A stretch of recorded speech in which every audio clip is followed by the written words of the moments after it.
here in Germany. Britain's King Charles has emphasised the ties between his country and this country and become the first reigning monarch to address the German Parliament.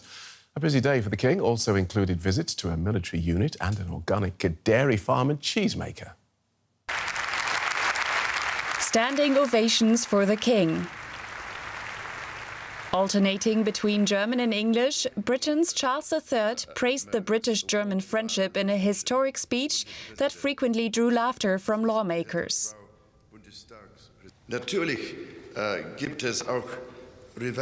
Of course, there is also rivalry. I'm thinking in particular of the encounters between our football teams.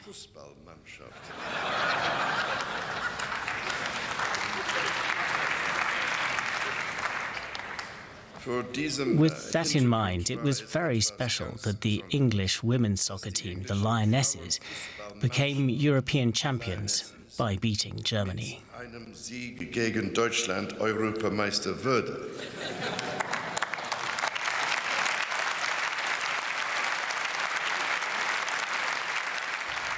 But he also came with a serious political message, speaking of reconciliation and the need to learn from the past, with Europe's security once again threatened by Russia's war of aggression against Ukraine.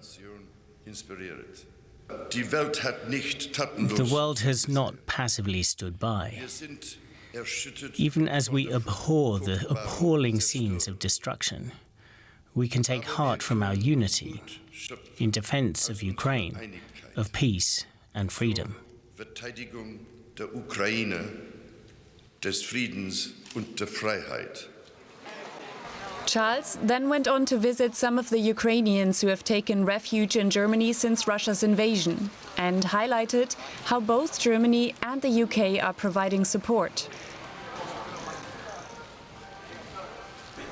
Side by side, also militarily. That was the message of his visit to a joint German-British military unit outside of Berlin.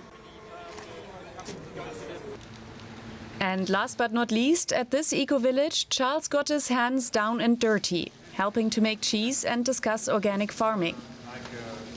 Since long before he became Britain's sovereign, environmental issues have been at the heart of his agenda. His first trip abroad as Britain's monarch is seen as an effort to reset Britain's relations with the European Union post-Brexit. Soft power through photo ops? So far, it looks like it has been a piece of cake for Charles. Let's get a German view on this then with Jens Zimmermann, who is a member of the Bundestag for the SPD and chairman of the German-British Parliamentary Group. Welcome to DW. Let's start with an element of the visit, the military element. He went to a joint German-British military unit. What do we take from that? I think this is a great sign because military cooperation is probably the starting point of the post-Brexit cooperation between the UK and Germany. And during these times, I think it's a great sign. And as far as I know, this is the only joint military unit the UK has with a foreign country. So it's great that he made the trip to see the troops. And we saw part of his speech there at the Bundestag.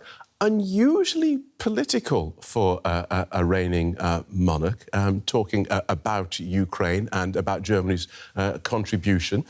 What did you make of his performance?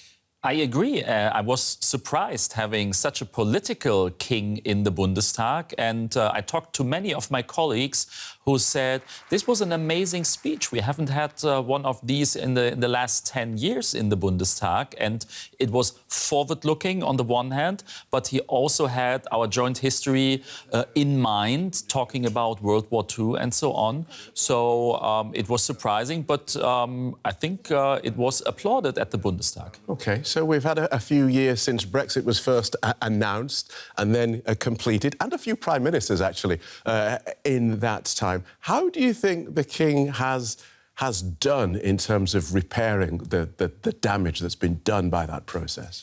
I mean, he has the great advantage. He does not need to go and see the electorate again. So I think I had the impression he has really the long lines of history in mind, and that is, I think, extremely helpful because Rishi Sunak hasn't been seeing Olaf Scholz in Berlin yet. And Olaf Scholz, he is in office for 1.5 years and had 4 prime ministers. And I think that was really a problem. So this really can be now a starting point to keep on with good relations between Germany and Britain. How bad do things get between the two countries, do you think? The funny thing is, German parliamentarians, when we go to Westminster, we want to talk about the future. And over the last years, it were always the Brits doing some post-Brexit therapy there. And I think now, after the Windsor Agreement, this is really now to look forward. Right. Yes. And you were at the banquet yesterday, the big do. So that was the hot ticket in town yesterday. What was that like? It was amazing, and it was very festive, and it was a huge celebration. And I had the feeling President Steinmeier is a great host, and even a king felt a little bit nervous during his first grand state visit. But again, Frank-Walter Steinmeier is a great host. They stayed long. It was a great party. Did you meet him? I met him. What was it like? He felt really proud, and I mean, he was 75 years training for this event, and you really could feel that. All right, good talking to you. Thank you so much for joining us. Jens Zimmermann, SPD chairman of the German British Parliamentary Group. Thank you.